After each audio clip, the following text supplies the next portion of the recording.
Olá, tudo bem? Sou Pedro Liz Fernandes Souza, sou doutorando em Linguística, estou no sexto CONIL, no Congresso Nacional de Estudos Linguísticos, para falar sobre o meu artigo A Formação da Identidade Educacional com o uso das narrativas orais. Dessa forma, a escola é um centro de aprendizagem e funciona também para a transmissão de conhecimentos e culturas, crenças e valores. E nós já te foi tirado dentro de nós aquela ideia de que o professor não deve ser visto apenas como especialista na área de ensino, mas como uma pessoa que está inserida no processo, na formação da identidade discente, ou seja, o professor é responsável também para a formação da identidade educacional dos alunos.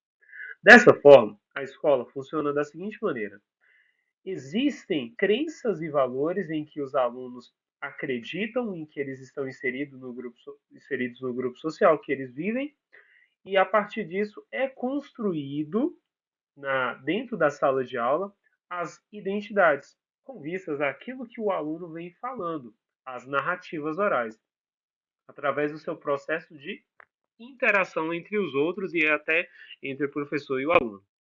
Dessa forma, é importante ressaltar que o ambiente escolar também promove as interações, e essas interações são fundamentais para a formação da identidade discente.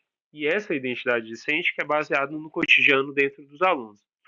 E a gente pode perceber que ao longo da vida profissional de um professor, ele constrói as suas identidades com base nas suas crenças e valores. Ou seja, aquilo que ele acredita com vistas às suas interações. E essas interações são movidas a partir das suas práticas de oralidade.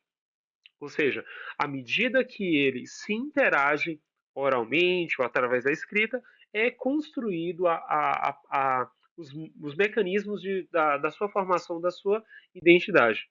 Dessa forma, Garcês ele fala que as narrativas orais passam a ser um campo de interação nos ambientes escolares, pois elas produzem seguintes elementos narrativos, como biografias, o ato do aluno falar de si mesmo, né, falar ou seja, da sua autobiografia, ou ele construir uma biografia de outra pessoa, ou fazer narrativas orais, ou falar sobre acontecimentos em geral. Isso tudo são narrativas orais. Então, o ambiente escolar é um ambiente que fornece essas medidas para que ele possa fazer justamente isso.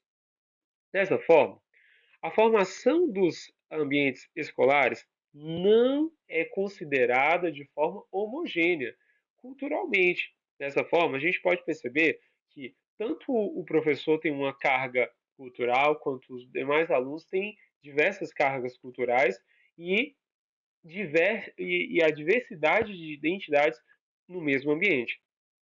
Podemos perceber também que ah, o ato de você contar uma história é uma forma de você expressar o significado das suas próprias experiências e dar uma explicação sobre ela. Aquela construção que faz com que você saia de um ambiente totalmente ah, acadêmico e nós vamos para um ambiente mais pessoal, no qual o professor ou o aluno ele conta ou ele relata as suas experiências, e essas experiências são fundamentais para que a gente possa entender o processo da construção da identidade. Quando o Moita Lopes falou bem assim, os papéis no ato de contar histórias é relacionado à questão do processo de construção e identificação de uma comunidade, ou seja, nós identificamos uma comunidade escolar a partir do ato de você contar as suas histórias ou como você vive naquele construto. E a partir das nossas narrativas, dizemos quem nós somos. Então, nós somos as narrativas que nós professamos. E a nossa identidade, ela é construída por intermédio daquilo que nós professamos, a partir das nossas narrativas orais, ou contando os nossos relatos. Dessa forma, a identidade educacional, ela é construída da seguinte forma, através da nossa família, através das nossas interações entre a religião, através do nível socioeconômico, através do gênero, da raça, da sua experiência profissional. Tudo isso é fundamental para a construção da identidade educacional. E a nossa identidade educacional também está diretamente relacionada ao nosso processo de narrativas orais. Então, nós narramos a partir das nossas vivências acadêmicas na família, na religião, no trabalho, na igreja, nos nossos grupos familiares. E dessa forma, a gente percebe o seguinte, que a identidade educacional surge por causa disso. Então, nós falamos, nós escrevemos aquilo que nós, teoricamente, vivenciamos a partir das nossas interações sociais e também das nossas. Do nosso mecanismo social. E aí, o que, que a gente tem que entender? Que a identidade docente é altamente estruturada e sempre definida por cada professor em seu trabalho. Então, a nossa identidade é definida pelo que trabalhamos. E nós percebemos o quê?